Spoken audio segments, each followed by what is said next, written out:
Numbers chapter 19, New International Version. The Lord said to Moses and Aaron, "This is a requirement of the law that the Lord has commanded. Tell the Israelites to bring you a red heifer without defect or blemish, and that has never been under a yoke. Give it to Eleazar the priest. It is to be taken outside the camp and slaughtered in his presence. Then Eleazar the priest is to take some of its blood on his finger and sprinkle it 7 times toward the front of the tent of meeting.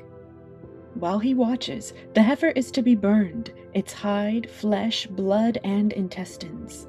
The priest is to take some cedar wood, hyssop, and scarlet wool and throw them onto the burning heifer. After that, the priest must wash his clothes and bathe himself with water. He may then come into the camp, but he will be ceremonially unclean till evening. The man who burns it must also wash his clothes and bathe with water, and he too will be unclean till evening. A man who is clean shall gather up the ashes of the heifer and put them in a ceremonially clean place outside the camp. They are to be kept by the Israelite community for use in the water of cleansing. It is for purification from sin.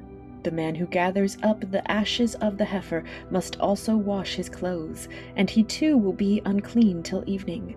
This will be a lasting ordinance both for the Israelites and for the foreigners residing among them. Whoever touches a human corpse will be unclean for 7 days. They must purify themselves with the water on the 3rd day and on the 7th day. Then they will be clean. But if they do not purify themselves on the 3rd and 7th days, they will not be clean. If they fail to purify themselves after touching a human corpse, they defile the Lord's tabernacle. They must be cut off from Israel, because the water of cleansing has not been sprinkled on them. They are unclean. Their uncleanness remains on them. This is the law that applies when a person dies in a tent.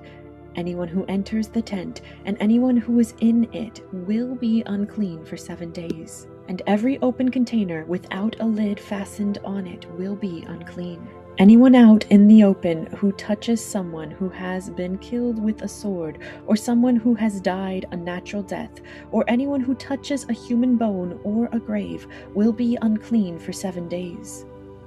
For the unclean person, put some ashes from the burned purification offering into a jar and pour fresh water over them. Then a man who is ceremonially clean is to take some hyssop, dip it in the water, and sprinkle the tent and all the furnishings and the people who were there. He must also sprinkle anyone who has touched a human bone or a grave, or anyone who has been killed, or anyone who has died a natural death.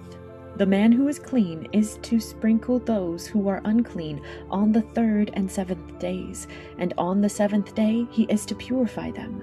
Those who are being cleansed must wash their clothes and bathe with water, and that evening they will be clean. But if those who are unclean do not purify themselves, they must be cut off from the community, because they have defiled the sanctuary of the Lord. The water of cleansing has not been sprinkled on them, and they are unclean. This is a lasting ordinance for them. The man who sprinkles the water of cleansing must also wash his clothes, and anyone who touches the water of cleansing will be unclean till evening. Anything that an unclean person touches becomes unclean, and anyone who touches it becomes unclean till evening.